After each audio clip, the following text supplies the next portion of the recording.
Bismillahirrahmanirrahim. Assalamualaikum warahmatullahi wabarakatuh. Terima kasih atas waktunya dan terima kasih atas perhatiannya.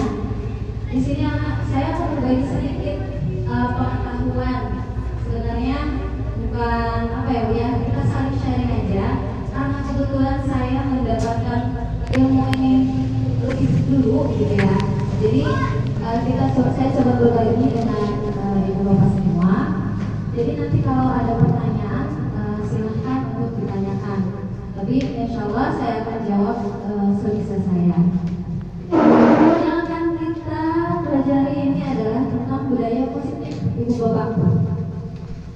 Saya yakin setelah ibu bapak belajar tentang budaya positif ini, saya pribadi sebelum saya mempelajari budaya positif ini, keyakinan saya yang namanya reward, punishment itu adalah hal yang paling baik kalau menurut saya untuk meningkatkan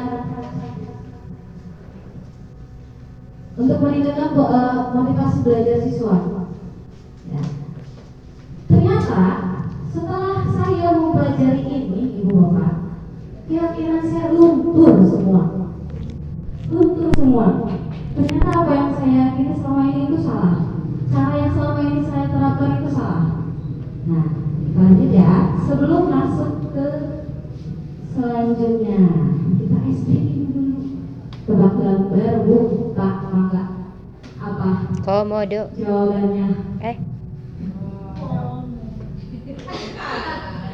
Ada yang bisa jawab? Ya, yang bisa jawab raise hand, Bu, raise hand. Kada.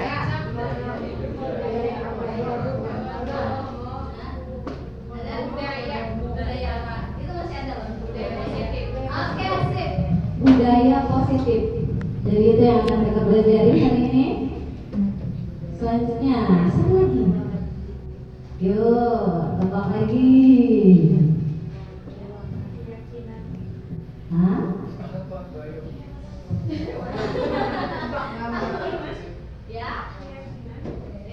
Belajar. Oh, keyakinan kelas. Keyakinan kelas dan budaya positif. Ya, itu dia explaining-nya. Dan banyak ya, Bu ya. Mama. Lanjut.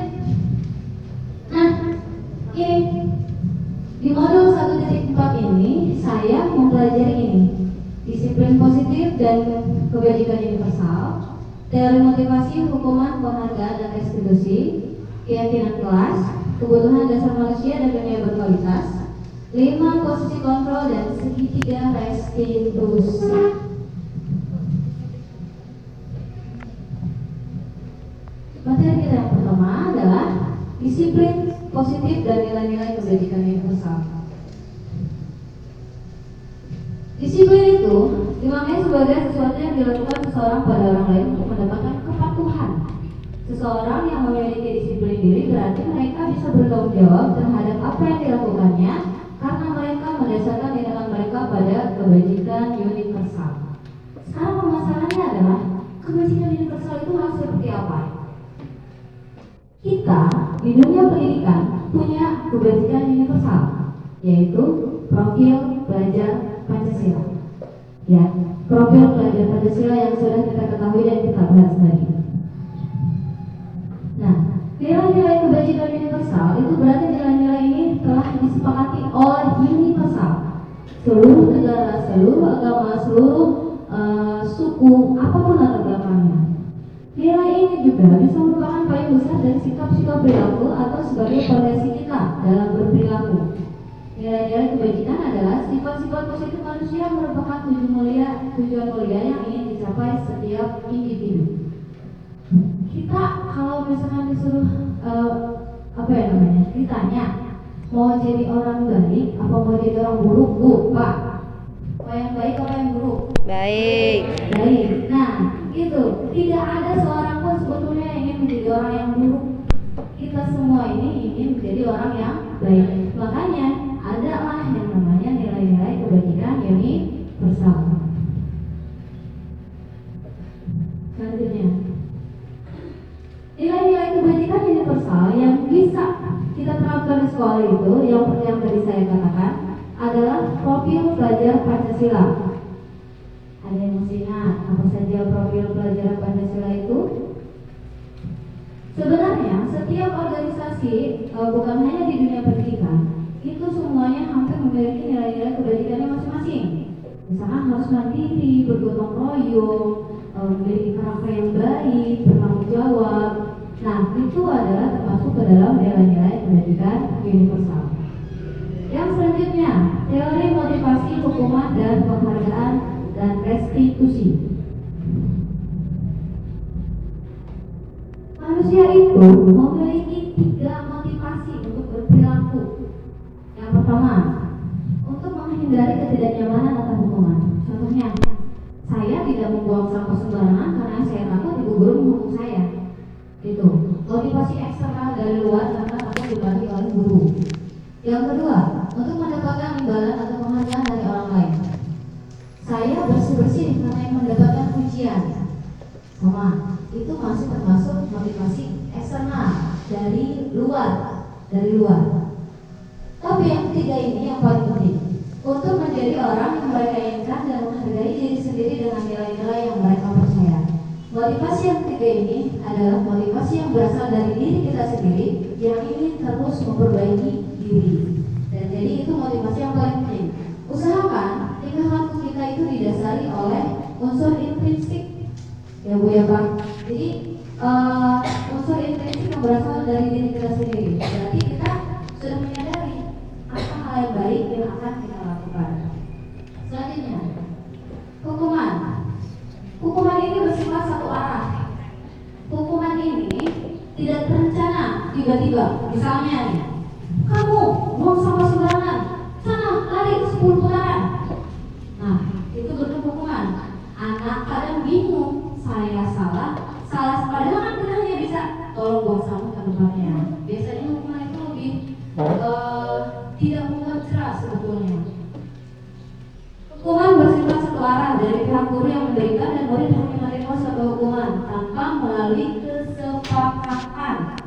Tidak ada kesepakatan dalam hukuman. Hukuman yang bisa diberikan berupa fisik maupun psikis. Murid disakiti oleh suatu perbuatan atau kata-kata.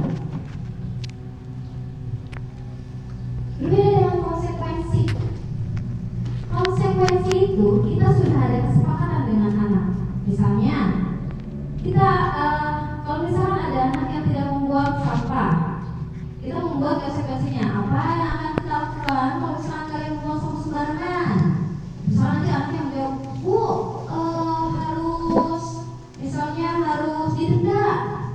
Misalnya, karena itu sudah menjadi konsekuensi, sudah menjadi kesepakatan kita dengan anak, maka itu bukan diartikan sebagai hukuman, tapi diartikan sebagai konsekuensi. Ya, jadi kalau konsekuensi itu dua arah, antara kita gurunya dengan muridnya. Gurunya menawarkan, muridnya juga menawarkan. Jadi artinya ada kesepakatan.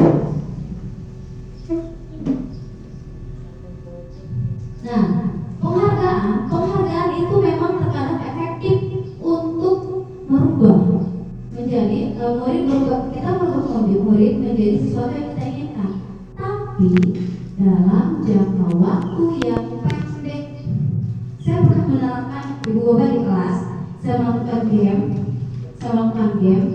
Oke, karena kesalahan saya di awal game itu saya sudah menawarkan hadiah. Akhirnya di game-game yang selanjutnya itulah yang anak tagih. Bu, hadiahnya mana Bu? Katanya gitu. Nah itu kalau misalkan sebetulnya kalau untuk games itu anak tidak mesti diberikan hadiah, misalkan dengan pujian atau misalkan keren nih, bagus, itu sudah cukup. Nah jadi untuk penghargaan ini memang bisa merubah, tapi hanya bersifat jangka waktunya pendek. Yang kedua, merusak hubungan. Yang kalah itu biasanya akan merasa minder. Yang kalah itu. Dan selanjutnya adalah penghargaan hukum yang tidak mendapatkan akan merasa dihukum. Biasanya yang menang itu nantinya, ya karena menang hadiah, dapat inilah, itu akan merasa, wah saya bisa, kamu siapa sih, kamu bisa apa-apa gitu. Nah seperti itu.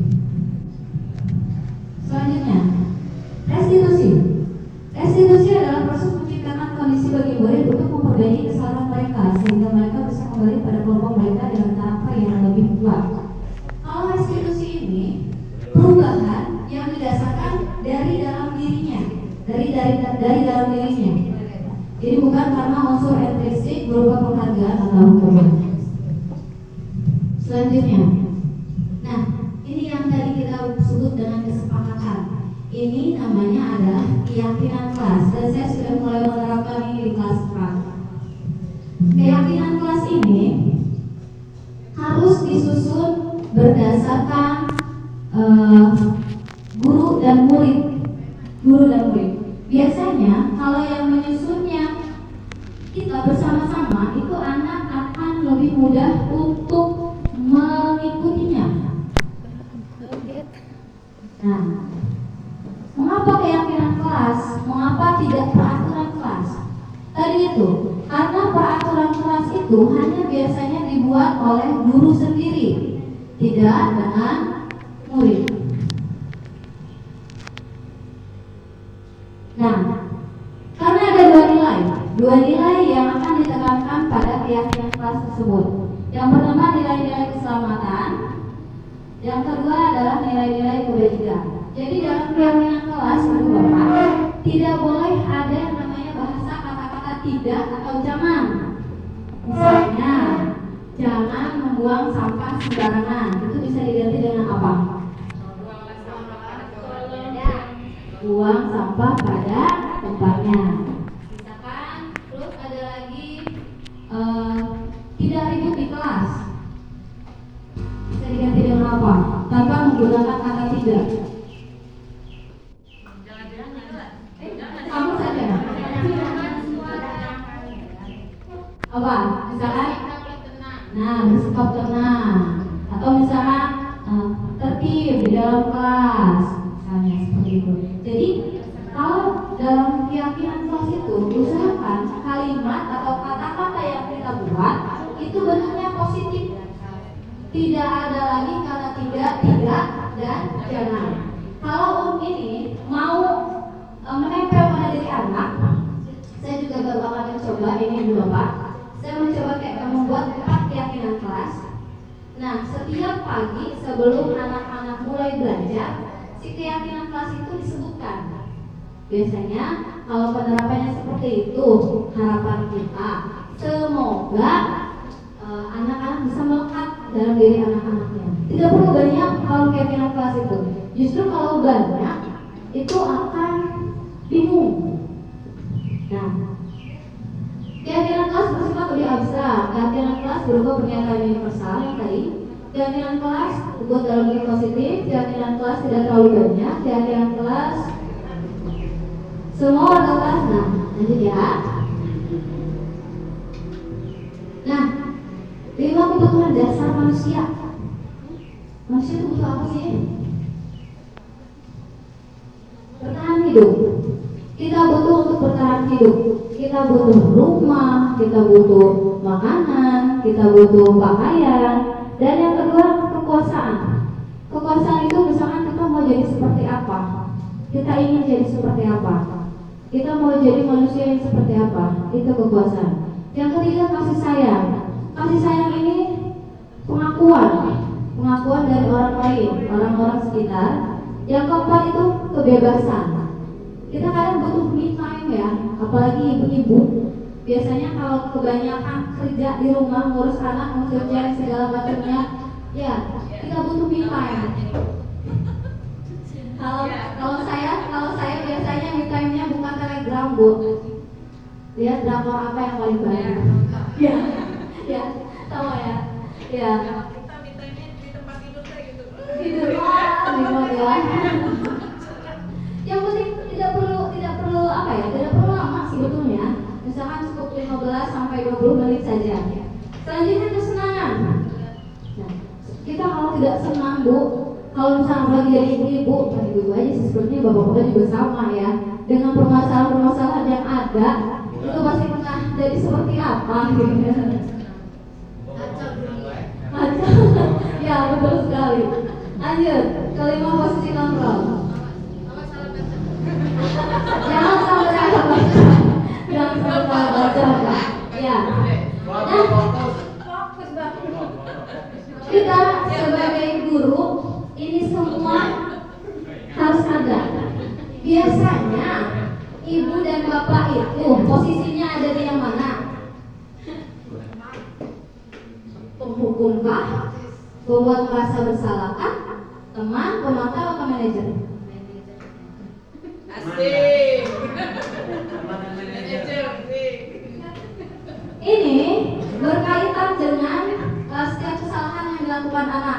Misalnya nih, ada anak berkelahi, berantem. Setelah itu kalau misalkan kita di posisinya penghukum, dia akan seperti buruknya. Kamu bertengkar saja, lari di lapangan 10 putaran, cumur 2 jam.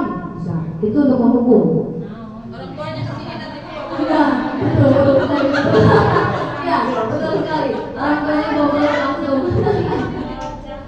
Kalau yang kedua, pembuat merasa bersalah itu kata-katanya kan seperti ini. Kamu kok berantem aja? Nanti ibu dimarahin loh sama kepala sekolah. Kamu tidak kasihan sama ibu kalau ibu dimarahin kepala sekolah? Itu yang membuat merasa bersalah. Dan membuat orang lain seolah merasa bersalah. Ya, itu. Kalau yang ketiga, posisi teman itu kata-katanya akan seperti ini. Ayolah, masa kamu tidak mau melakukannya? Kalian harus berbaikan buat ibu, ya, biar nanti ibunya merasa senang. Jadi kalian harus baikan ya demi ibu ya. Itu posisi teman. Kalau yang keempat, posisi pemantau. Pemantau itu mereka tidak akan langsung menyalahkan atau tidak akan langsung memberikan solusinya. Dilihat dulu permasalahannya apa. Diidentifikasi dulu seberapa seringkah anak-anak ini melakukan kesalahan. Nah, dan yang terakhir adalah posisi manajer. Nah, manajer ini nanti saya gabungkannya dengan segitiga restitusi. Sekarang, kalau menurut dari 5 ini, posisi 1, 2, dan 3 itu sangat tidak disarankan untuk dilakukan di sekolah. Pertama tadi yang menghukum jelas, itu orang tuanya datang bawa golok. Nah, yang kedua itu akan membuat anak merasa minder. Dan yang ketiga akan membuat anak tingkah lakunya tidak sopan akhirnya untuk kita. Karena kita itu harus mempunyai apa yang namanya wibawa. Nah, yang disarankan adalah 2 posisi ini, pemantau dan manajer. Nah, terakhir ini yang kita bahas, segitiga restitusi. Ini berkaitan dengan posisi manajer, segitiga restitusi. Ya, sayangnya saya tidak membuat segitiganya ya. Yang pertama adalah menstabilkan identitas. Saat anak berantem, jangan dibawa dua-duanya kita panggil satu-satu. Nah, tanya dulu nih. Kamu tadi berantem ya, misalkan namanya Anto sama Andi misal. Kamu berantem ya sama Anto. Kenapa kamu berantem sama Anto? Iya, bukan jawaban. Iya, tidak apa-apa, namanya salah kok, manusiawi. Nah, jadi kita tidak menyalahkan anak. Salah itu manusiawi sama saja kok. Ibu juga pernah melakukan kesalahan. Nah, situ. Nah, itu juga masuk ke validasi tindakan yang salah. Tidak apa-apa. Kamu juga sebetulnya bisa memukul dengan lebih keras kan? Dan ibu tahu kamu juga pasti punya alasannya kenapa kamu memukul Anto. Nanti sekarang sih dari yang menanyakan kayaknya. Coba, menurut kamu nih, tindakan yang tadi kamu lakukan itu sudah sesuai belum dengan keyakinan kelas yang sering kita katakan di kelas itu? Nanti kan ada menjawab. Seperti itu. Kalau belum, kira-kira nilai keyakinan apa ini yang kamu langgar? Nah, ini kan dibikin tuh keyakinan apa? Setelah itu, baru nanyakan ke anak caranya. Sekarang bagaimana cara kamu untuk mengatasinya? bagaimana cara kamu untuk mengatasinya, gitu. Nah, setelah jadi ini, kalau di sini anak itu diajak ngobrol, Bu, nggak langsung dimarahin, nggak langsung dibentak-bentak sama kita gitu. Memang sekarang kita suka emosi ya, Bu ya. Tapi ya sebisa mungkin yang disarankan adalah segitiga dan diskusi. Ya, terima kasih Ibu Bapak atas perhatiannya, terima kasih atas waktunya, terima kasih banyak. Sedikit